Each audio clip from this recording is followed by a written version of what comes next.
Hello everyone and welcome back to another episode.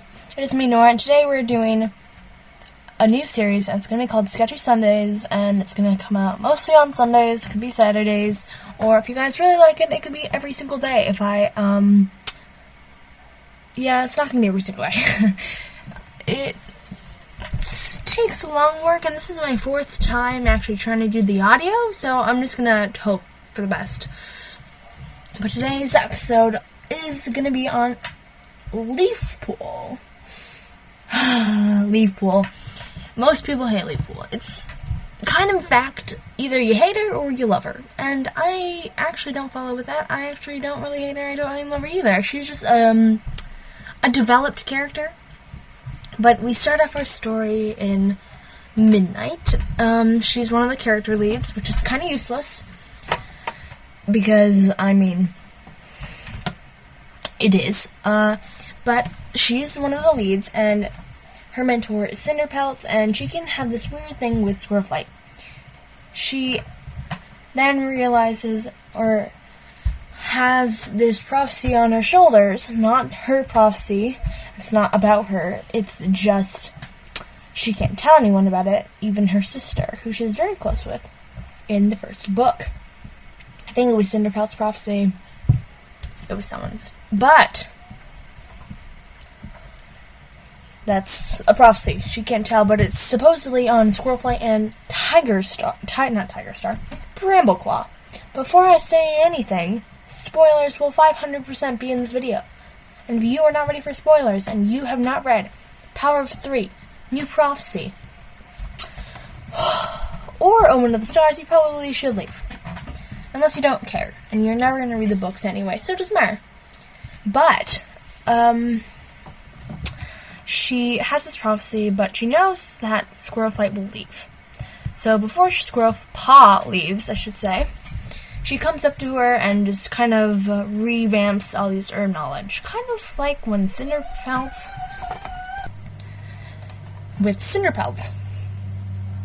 Kind of like with Cinderpelt to, I think, Sandstorm on Firestar's Quest. In Firestar's Quest.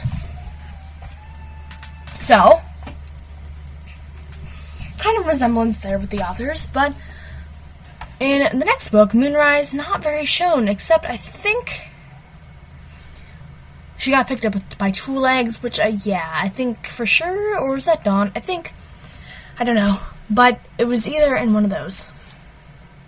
That she got picked up by Two Legs and found Sasha, who she knows as Mothwings, or it was Mothwings, not Mothpaw's mother, who she has a bond with in the beginning, which is probably why she gets shipped so much. Probably from all that new prophecy development.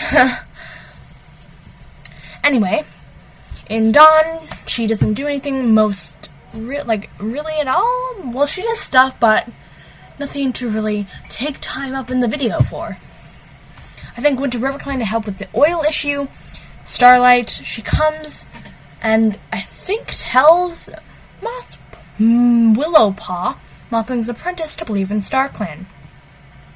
And is kind of her little StarClan mentor, since Mothwing is not very spiritual and does not believe in the ghostly cats above in StarClan. But Leafpool doesn't really mind, but is kind of shocked. But that's another little secret to hold on her shoulders with. She finds she finds the moon pool, which is quite spiritual, from Spotted Leaf, who we're not going to talk about Spotted Leaf, but she, sucks. It's just kind of creepy. And with her friend Swirltail, which is an actual friendship that actually got developed, but I know it went in the gutter after she fell in love with Brackenfur, but it's still, which is a really cute ship, but still, it was developed at some point. Only friendship I've actually ever, I think that was like, the only friendship a lead has had that's not really a main or major background character, which I'm pumped about. And you're probably like, well, yeah, you have Jayfeather and Cinderheart. Yeah, Cinderheart's Lineblaze's mate has a huge reincarnation of Cinderpelt. Poppy Frost. Poppy Frost had to come be saved by Jay Feather in order to figure out more of his powers. See, it's always linked to the character somehow, and that's something the errands have to work on. But then after she has her quick-wind romance with Crowfeather and is expecting kids, she figures out that her mentor is in need of her and goes back to the clan for the Badger attack.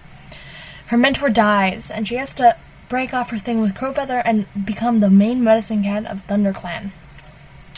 In Sunset, she, I think, has the Red River Runs Red prophecy, and the Bramble prophecy, knowing the Brambles will protect the clan.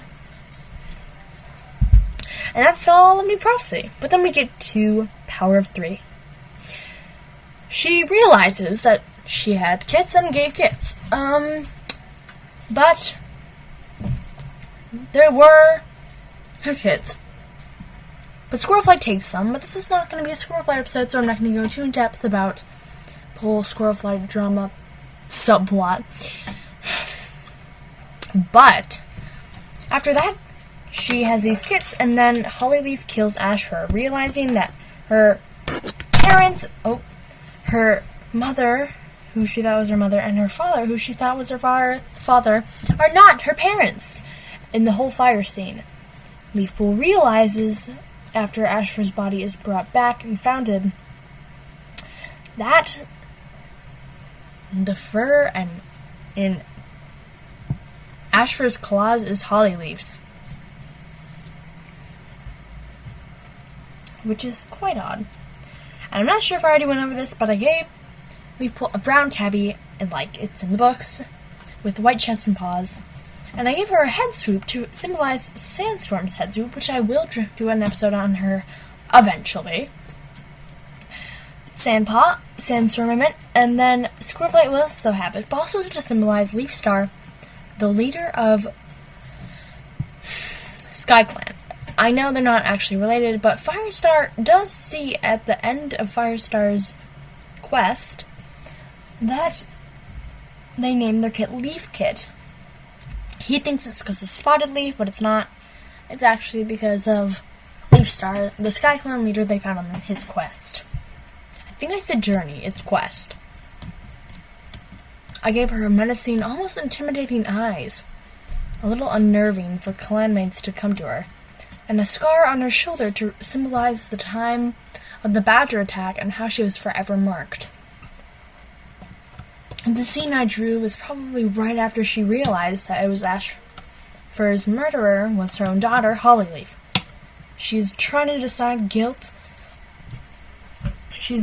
trying to decide if she should tell the clan or leave a secret. But knowing that it is her daughter, she didn't do the secret.